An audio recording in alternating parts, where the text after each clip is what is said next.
এবার CBI Narada FIR named Suvendu অধিকারীকে গ্রেফতার করুক।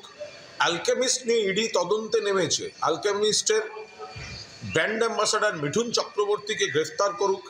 শুধুই অভিষেককে ধন্যবাদ, পুলিশকে শাবাশি নয়। শাহজাহানের গ্রেফতারিতে রাজনীতির ফসলে শান। বিজেপির উপর চাপ বাড়িয়ে পরপর পোস্ট কুণালের। নারদা চিটফান্ড কাণ্ডে শুভেন্দু মিঠুনদের ধরে দেখা কি জেন্সি, চ্যালেঞ্জ নেতা।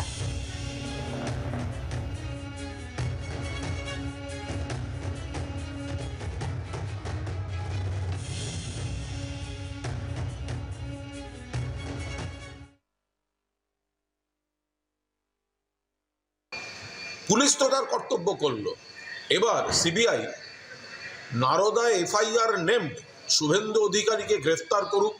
অ্যালকেমিস্ট নিয়ে ইডি তদন্তে নেমেছে। অ্যালকেমিস্টের ব্র্যান্ড অ্যাম্বাসাডার মিঠুন চক্রবর্তীকে গ্রেফতার করুক। মহিলা কুস্তিগির সাক্ষীদের উপর অসভ্যতা করে শ্লীলতাহানি করেছে বিজেপির সাংসদ বৃজভূষণ, তাকে গ্রেফতার করুক। আর নির্মলা সীতারামন এত বড় বড় কথা বলে গেলেন, অথচ দেশের ব্যাংকগুলো থেকে হাজার হাজার লক্ষ লক্ষ কোটি টাকা লুট করে যারা বিদেশে রয়েছে, সেই ব্যাংক লুটেরাদের গ্রেফতার করে আনো।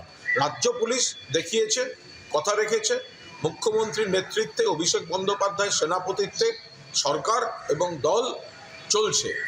এবার কর্তব্যটা সিবিআই ইডি কি করে সেটা দেখারও আমরা অপেক্ষায় আছি। বাংলার আওয়াজ, বাঙালির আবেগ, জি 24 ঘন্টা।